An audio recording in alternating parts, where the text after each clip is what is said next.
Hello बच्चों, आज chemistry में chapter 3 metals and non metals में आप पढ़ेंगे प्रॉपर्टीज ऑफ मेटल्स में ही इसकी रिएक्शंस एसिड के साथ। बच्चों, इससे पहले वाले पिछले वीडियोस में आपने देखा था कि मैंने मेटल्स रिएक्शन कराई थी वाटर के साथ में और ऑक्सीजन के साथ में, ठीक है ना। तो आज हम डिस्कस करेंगे रिएक्शन विद एसिड, ठीक है, किसके साथ? मेटल्स के साथ।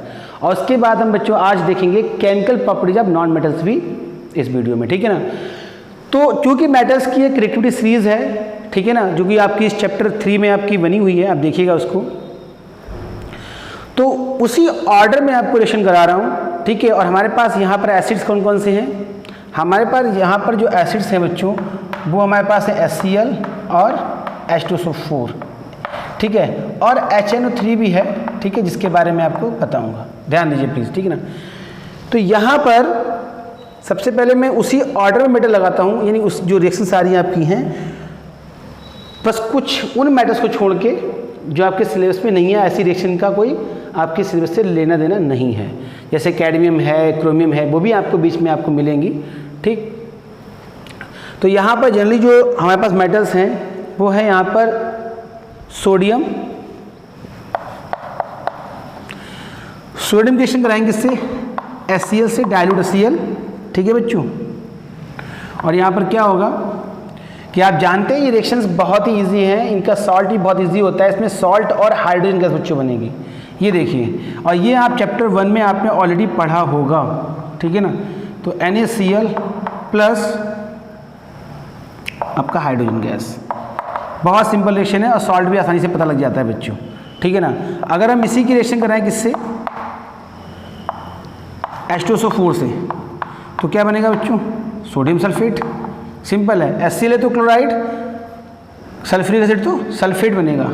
फार्मूला आपको पता होना चाहिए क्लियर कट कि फार्मूला क्या। अगर यहाँ आप गलती करते हैं तो रिएक्शन गलत हो जाएगी, ठीक है बच्चों, ध्यान दीजिएगा।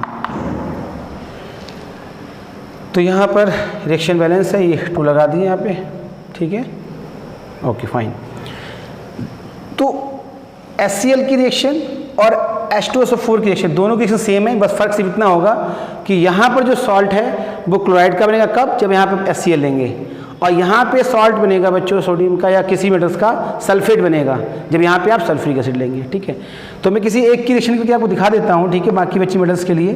तो सबसे जो टॉप रिएक्टिव मेटल वो पोटेशियम है, सेकेंड नंबर सोडियम है। मुझे पोटेशियम का कराना था लेकिन मैं सोडियम का करा दिया, कोई दिक्कत वाली बात नहीं है, ठीक है ना। तो पोटेशियम भी ठीक ऐसी रिएक्शन करेगा, ये देखिए, पोटेशियम क्लोराइड बनेगा बच्चों और H2 गैस बनेगी, ठीक है ना।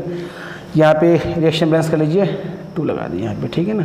2 यहाँ भी आएगा और 2 यहाँ भी आएगा बच्चों, ठीक। इसी प्रकार आप आगे देखिए, ये रिएक्शंस वेरी वायलेंटली होती हैं बच्चों, ये पता है आपको पहले से, क्योंकि हाई रिएक्टिव मेटल्स हैं वो।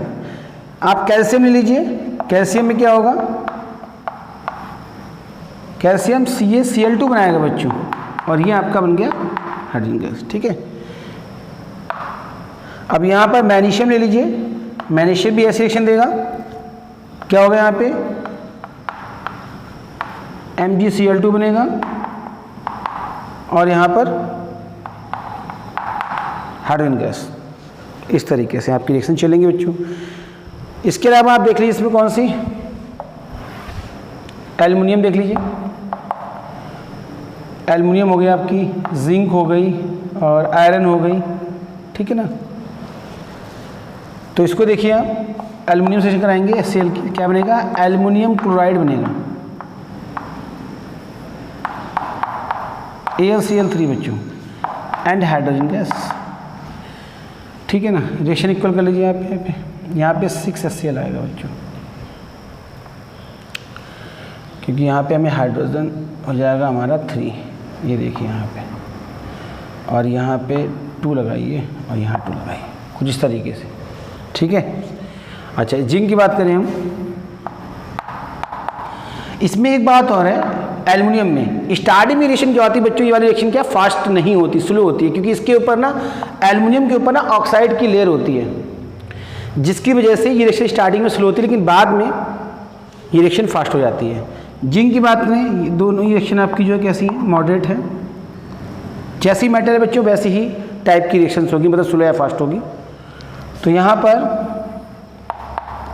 HCl बन जाएगा आपका ZnCl2 और प्लस हाइड्रोजन गैस।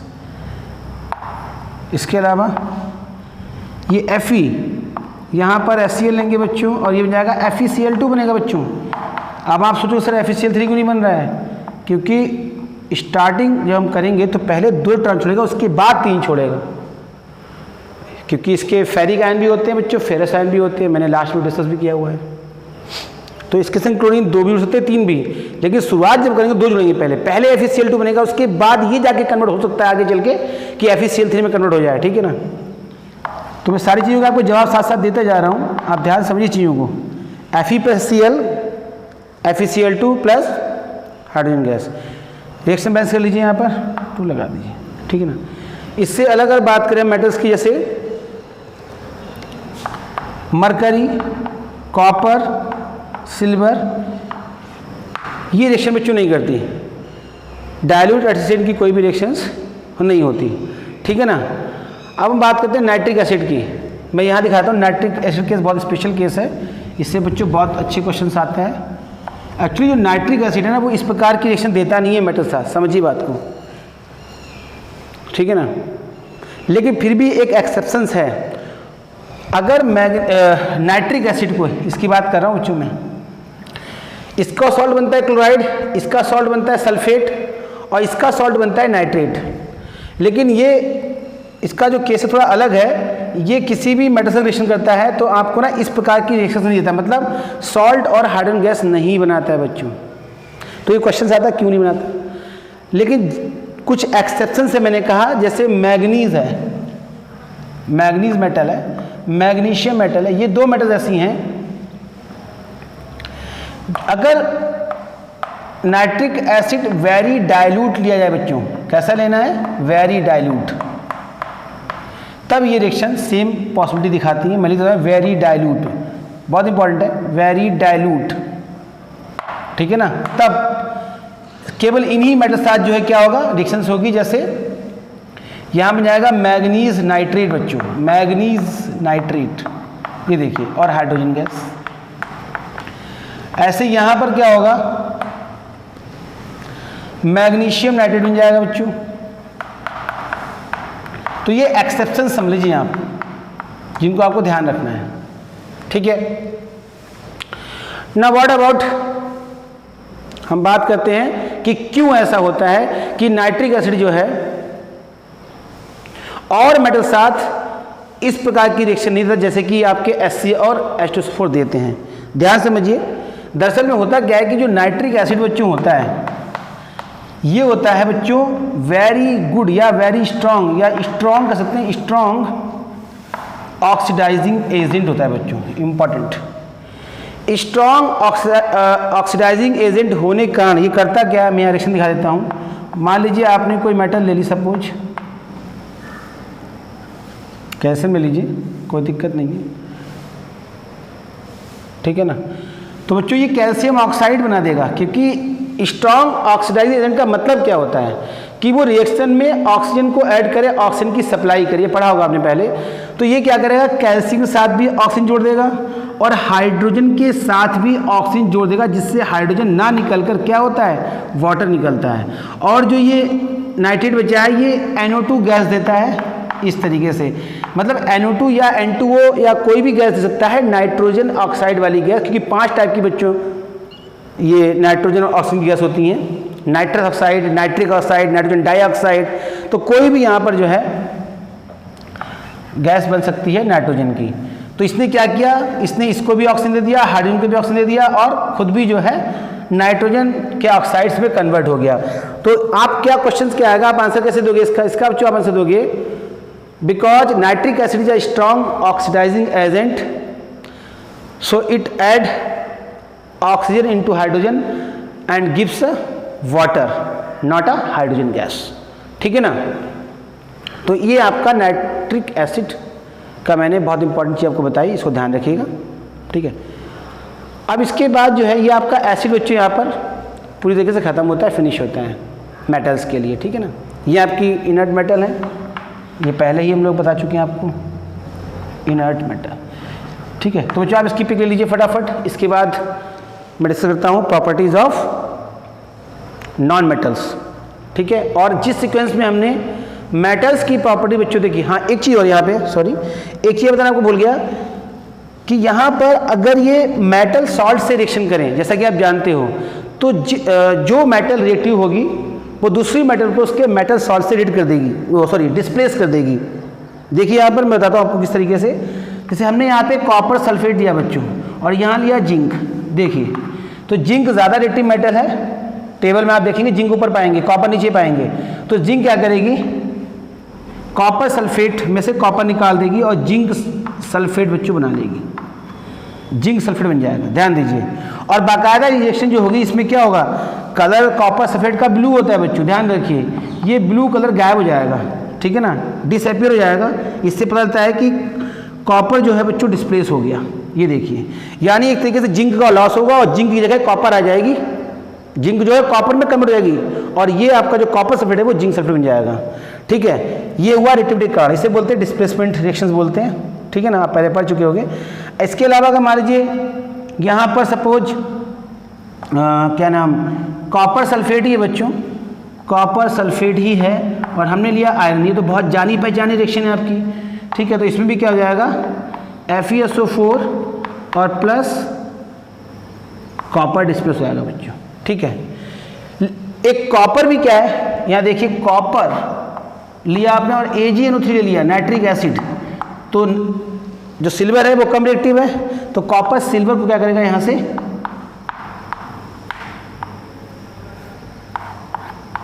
डिस्प्लेस कर देगा बच्चों, इस तरीके से, ये देखिए। ठीक है ना, तो ये मैंने आपको एक अदर और आपको बता दिया मैंने क्या, कि किस प्रकार एक हाई रिएक्टिव मेटल जो है वो लो रिएक्टिव मेटल्स को जो है उसके सॉल्ट में से डिस्प्लेस कर देती है। ठीक है, इसकी आप बच्चों पिक लीजिए, ले लीजिए। Okay,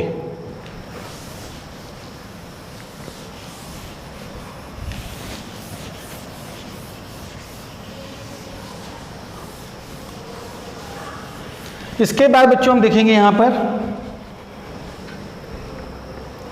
properties of non metals.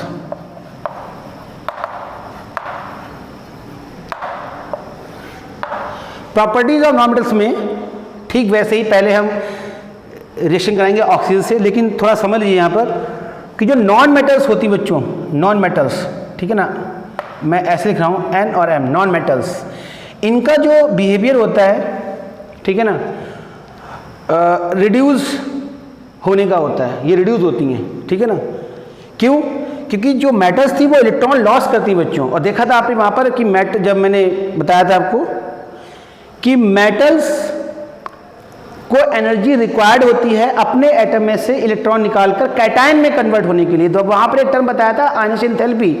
लेकिन जो नॉन मेटल्स होती हैं बच्चों, ये इलेक्ट्रॉन गेट करती हैं, ये इलेक्ट्रॉन गेट करती हैं और एनायन में कन्वर्ट होती हैं, नॉन मेटल्स एनायन में कन्वर्ट होती हैं। देखिए समझिए बात को, ठीक है, क्योंकि इनकी स्टेबिलिटी या इनका जो इलेक्ट्रॉनिक कॉन्फिगरेशन है वो इलेक्ट्रॉन को गेट करके ही पूरा होता है। तो इनका नेचर कैसा होता है, इनका नेचर होता है बच्चों इलेक्ट्रोनिगेटिव होता है, इलेक्ट्रोनिगेटिव। और मैंने बताया था आपको जो मेटल्स होती हैं उनका नेचर होता है इलेक्ट्रोपॉजिटिव।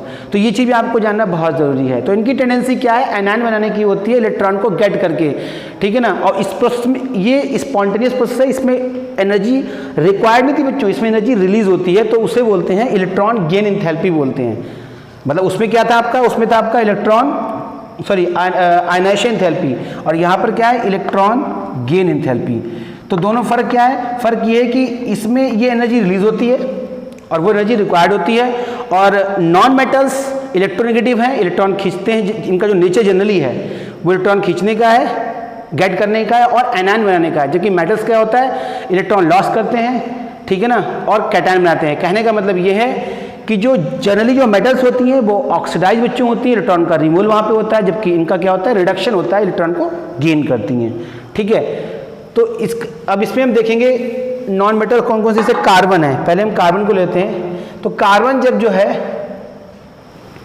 कार्बन नॉन मेटल है, ठीक है। और हम रिएक्शन किससे करा रहे हैं, नॉन मेटल से करा रहे हैं, मतलब कार्बन, हम नॉन मेटल्स की प्रॉपर्टीज पढ़ रहे हैं, तो मैंने कार्बन ली है, तो पहले मैं इसकी रिएक्शन ऑक्सीजन से कराता हूँ। ये देखिए ऑक्सीजन से रिएक्शन जब कराएंगे बच्चों तो ये क्या बनेगा, CO2 बनेगा, सिंपल है, ठीक है। और ये CO2 नीचे से कैसी होती है, यानी नॉन मेटल ऑक्साइड होगी। ये कैसी ऑक्साइड है, नॉन मेटल ऑक्साइड है, जो नीचे से कैसी होती है, एसिडिक होती है, ठीक है। अगर आप इसको चेक करना चाहें तो इसको आप क्या करेंगे, इसको आप वाटर में डिप कर दीजिए, ठीक है। ये देखिए मैंने वाटर में आके डिप कर दिया, तो होगा क्या बच्चों, ये बन जाएगा आपका H2CO3 कार्बोनिक एसिड, और ये ब्लू लिटमस को रेड में कन्वर्ट कर देगा, ठीक है ना। तो इससे पता लगता है, प्रूव होता है कि नॉन मेटल ऑक्साइड कैसे नीचे से होती है, एसिडिक होती है। मैं आगे भी आपको दिखाता हूँ। लेकिन अगर इसमें क्या करें, अगर कार्बन की रिएक्शन हम ऑक्सीजन से ही करा रहे हैं, बट यहाँ पे जो ऑक्सीजन है वो एक्सिस में थी बच्चों, ध्यान से समझिएगा। लेकिन यहाँ पे क्या है, लिमिटेड है, ऑक्सीजन कैसी है, लिमिटेड है, ठीक है ना।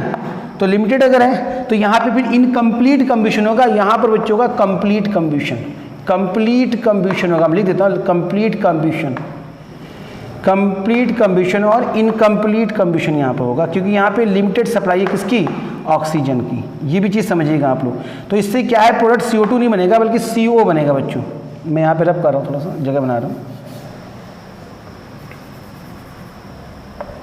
यहाँ पे H2 लगा दो, भूल गया था शायद, यहाँ पे H2 लगा दीजिए, और यहाँ पर जो है आपका H2CO3 कार्बन बनेगा। और मैं यहाँ कह रहा था कि लिमिटेड सप्लाई जब ऑक्सीजन होगी तो वहाँ क्या बनेगा, CO कार्बन मोनोऑक्साइड, ठीक है। और ये हाईली पॉइजनस गैस होती है, ठीक है ना। और इसकी जो ब्लड से जुड़ने की एफिनिटी होती है, ऐड होने की जो टेंडेंसी होती है, वो ऑक्सीजन से 300 गुना बच्चों ज़्यादा होती है। इसी वजह से ये हाईली पॉइजनस है और बहुत जल्दी किसी भी इंसान को जो है बेहोश कर सकती है या उसे मार सकती है, अगर ये अच्छी खासी गैस जो है उसकी बॉडी में पहुंच जाए तो, क्योंकि ऑक्सीजन सप्लाई को पूरी तरीके से बंद कर देती है बॉडी में, ठीक है ना। व्हाट अबाउट, हम बात करते हैं किसकी, फास्फोरस की, ठीक है ना। ये इनकम्प्लीट कमीशन आपको ना तब देखने को मिलता है जब आपकी जो गाड़ियाँ हैं मेंटेनेंस ठीक से ना हो, इंजन थोड़ा सा सही काम ना कर रहा हो, तो वहाँ पे ना जो आपकी हाइड्रोकार्बन है वो इनकम्प्लीट कमीशन करते हैं, जिसकी वजह से ये कार्बन मोनोऑक्साइड प्रोड्यूस होती है, ठीक है ना। खैर अब बात करते हैं एक और मेटल फास्फोरस की बात करते हैं। फास्फोरस क्या कह रहे हैं यहाँ पे देखिए, फास्फोरस आपको इस फॉर्म में मिलता है बच्चों, ये इसका मॉलिक्यूलर फार्मूला है, इसी फॉर्म में एग्जिस्ट करता है, ठीक है ना। रिएक्शन में आप कोई भी चीज़ लिख रहे हैं तो जिस फॉर्म में एग्जिस्ट करती है आप उसी फॉर्म में लिखेंगे नेचर में। जैसे आप O नहीं लिख सकते, आप O2 ही लिखेंगे, ये भी ध्यान दीजिए, ठीक। कार्बन के एटम फॉर्म पाया जाता है इसलिए ऐसे लिखा गया है, केवल C, ठीक है ना। फास्फोरस को केवल P लिखते हैं, फास्फोरस को P4 ही लिखना पड़ेगा, P2 P3 कुछ नहीं चलेगा, क्योंकि वो नेचर में एग्जिस्ट करते ही नहीं है, ठीक है ना। तो फास्फोरस की बात करें, फास्फोरस प्लस इसके रिएक्शन करेंगे ऑक्सीजन से, देखिए कितना इंपॉर्टेंट है, यहाँ पर ये बनेगा फास्फोरस पेंटा ऑक्साइड। ये देखिए, अब आपको सिर्फ पेंटा ऑक्साइड बोल रहे हो, मैं बोल रहा हूँ फास्फोरस पेंटा ऑक्साइड। अब एक बात बताइए, यहाँ पे 10 लगा हुआ है, मैं इसको पेंटा बोल रहा हूँ, पेंटा मतलब 5 होता है, ये भी समझिए बात को, क्योंकि यहाँ पे P4 जो है बच्चों वो इस फॉर्म में एग्जिस्ट करता है, हम इसे P2O5 पैसे होना चाहिए कायदे में फार्मूला, ये लग रहा है फास्फोरस पेंटाऑक्साइड, लेकिन P2 जो है वो एग्जिस्ट ही नहीं करता, इसलिए हमें इस फॉर्म में जब फार्मूला दिखाना है तो जब इसको हम P4 करेंगे तो इसको हमें O10 भी करना पड़ेगा। तो स्टोइकोमेट्रिक भी हमें क्या करना पड़ता है, इक्वेशन दिखाते समय बराबर करनी होती है। तो खैर अब ये फास्फोरस ऑक्साइड भी क्या है, अगर आप चेक करना चाहो तो ये भी क्या है, अगर इसको वाटर में डिप करोगे बच्चों तो ये बन जाता है आपका क्या, फास्फोरिक एसिड बन जाता है बच्चों, फास्फोरिक एसिड, ठीक है ना। इस बात को ध्यान रखिएगा, ये मैंने आपको अलग से समझा दिया। इसको बोलते हैं आर्थो फास्फोरिक एसिड। अच्छी तरीके से आप एलिमेंट में चीज़ों को जान जाएंगे, ठीक है ना। बस यहाँ पे एक इंट्रोडक्शन ले लीजिए, और चूंकि एक सीक्वेंस है, हालांकि इतनी इंपॉर्टेंट रिएक्शन ये नहीं है, NCERT में आपको नहीं मिलेगी, लेकिन मैं बता सिर्फ इसलिए रहा हूँ कि जब हम सीक्वेंसली पढ़ाई कर रहे हैं एक हेडिंग के थ्रू, तो बिल्कुल तरीके से पढ़ें हम, तो ये चीज़ आपके लिए इंट्रोडक्शन भी आएगा और नॉलेजेबल भी है। तो बहुत ध्यान से समझिए कि मतलब एक सीक्वेंस साथ चल रहे हैं हम लोग हैं, जहाँ मैंने मेटल रिएक्शन तरीके से बिल्कुल कराई थी, किससे, ऑक्सीजन से, ठीक है। तो ऐसे ही नॉन मेटल्स की सभी नॉन मेटल्स की रिएक्शन जो पॉसिबल हैं आपके लेवल में, वो मैं यहाँ करा देता हूँ, ठीक है ना। तो ये फास्फोरस हो गया हमारा, ठीक है, इस तरीके से। तो देखो चेक करो, ये जो इसने एसिड बनाया, इसलिए यानी इसका नेचर कैसा हो गया, इसका नेचर भी कैसा हो गया, एसिडिक हो गया, ठीक है ना। अब इसके बाद यहाँ पर कार्बन हो गया, फास्फोरस हो गया, ठीक है।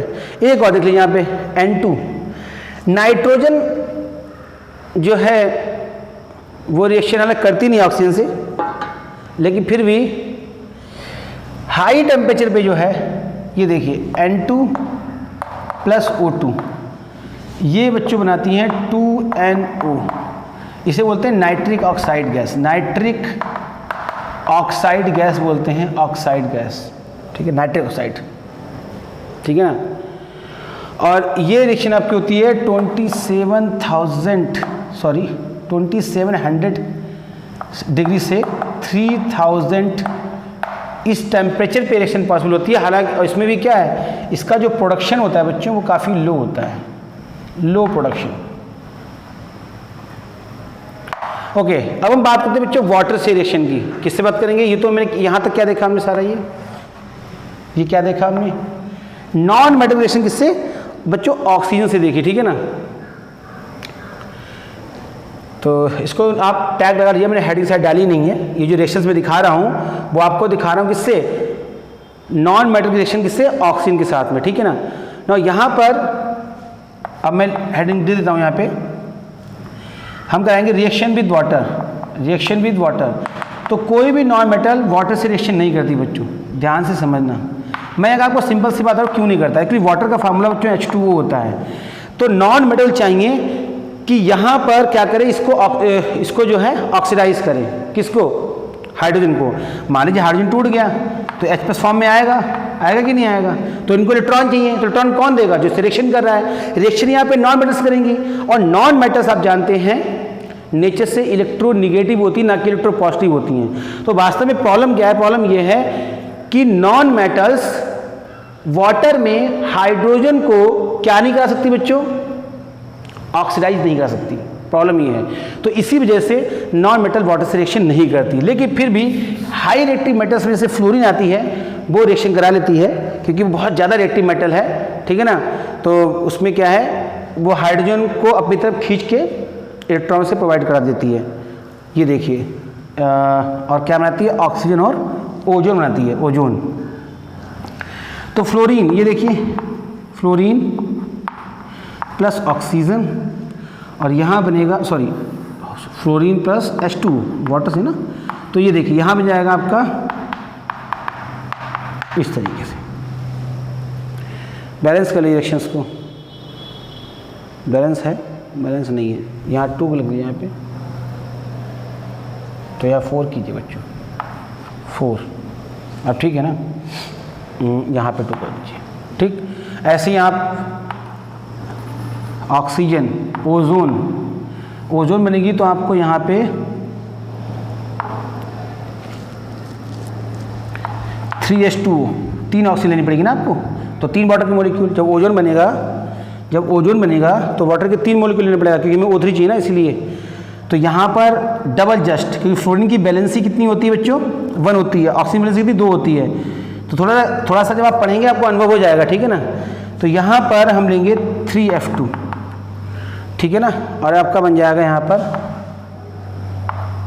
6HF plus O3, ozone gas. तो ये काफ़ी ज़्यादा हाई रिएक्टिव हैं, कुछ नॉन मेटल्स जो वाटर से रिएक्शन कर लेती हैं, ठीक है ना।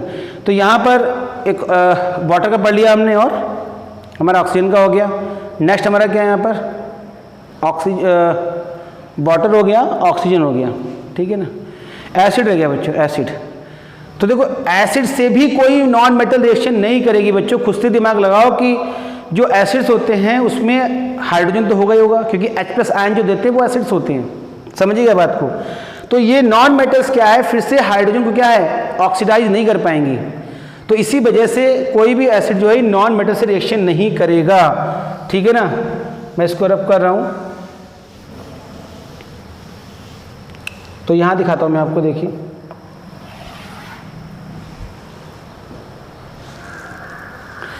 सल्फर की बात की जाए, सल्फर, ठीक है ना। ये मैं रिएक्शन करा रहा हूँ एसिड के साथ, ठीक है ना। ध्यान दीजिए, सल्फर है, इसकी रिएक्शन मान लीजिए आप H2SO4 से करा दें, ये देखिए।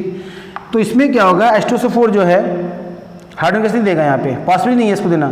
तो ये क्या करेगा, सल्फर जो है वो क्या करेगा,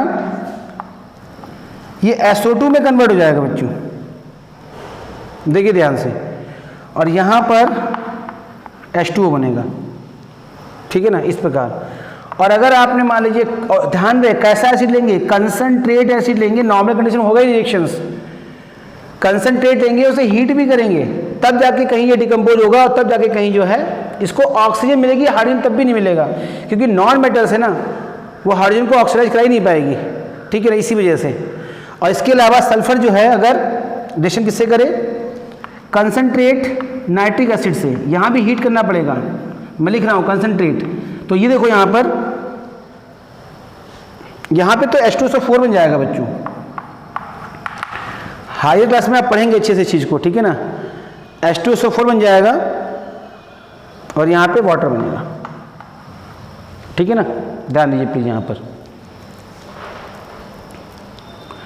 तो ये थोड़ा सा इसमें आपको थोड़ा गैस करना पड़ेगा, ये थोड़ी हालांकि हटके रिएक्शंस हैं, लेकिन मैंने बता दिया कि सल्फर जो है इस प्रकार का जरूर बिहेवियर करेगा, ठीक है ना, सल्फर डाइऑक्साइड गैस बनाएगा, वाटर बनाएगा बच्चों, सल्फ्यूरिक एसिड देगा आपको यहाँ पर, और आपको वाटर और ये जैसे पहले आपको बताया था यहाँ पे एक NO भी देगा, ठीक है ना, बैलेंसिंग करना बाद में, ठीक है, कोई दिक्कत नहीं है ऐसी, आप समझ लीजिए, ठीक है, बहुत इंपॉर्टेंट क्वेश्चन नहीं है 10th के बिहाफ पर, बट लेकिन समझ लीजिए सल्फर जो है एसिड रिएक्शन करता है, और क्या करता है कैसे करता है वो आपको दिखा दिया कि यहाँ पर जो है सल्फर जो है ऑक्सीडाइज हो जाती है, मतलब खुद जो है सल्फर ऑक्सीडाइज हो जाती है, ठीक है, ये हाइड्रोजन को क्या कर सकती है, एसिड में जो हाइड्रोजन होता है नॉन मेटल उसको क्या कर सकती हैं, नॉन मेटल उसको जो है ऑक्सीडाइज नहीं कर सकती, इसी वजह से कोई भी एसिड जो है सल्फर मतलब मेटल साथ रिएक्शन करता नहीं है, और सल्फर कर भी रहा है तो वहाँ पर उसको डिफरेंट प्रोडक्ट मिल रहे हैं, रिएक्शन बिल्कुल अलग है, रीजन दैट कि ये यहाँ पे सल्फर ऑक्सीडाइज हो गई है, ठीक है ना, और यहाँ पे नाइट्रिक एसिड ने भी वही काम किया है, लेकिन इसने क्या इसको सल्फ्यूरिक एसिड में कन्वर्ट कर दिया, खुद कोई ना कोई नाइट्रोजन का ऑक्साइड ही बनता है तो बना दिया यहाँ पर बच्चों, और वाटर निकल गया, ठीक है ना। और एक यहाँ पर जो है आपकी लास्ट रिएक्शंस है, जैसे रिएक्शन विद सॉल्ट सोल्यूशन, ये देख लीजिए, और जैसे यहाँ पर क्या है मैं दिखा देता हूँ,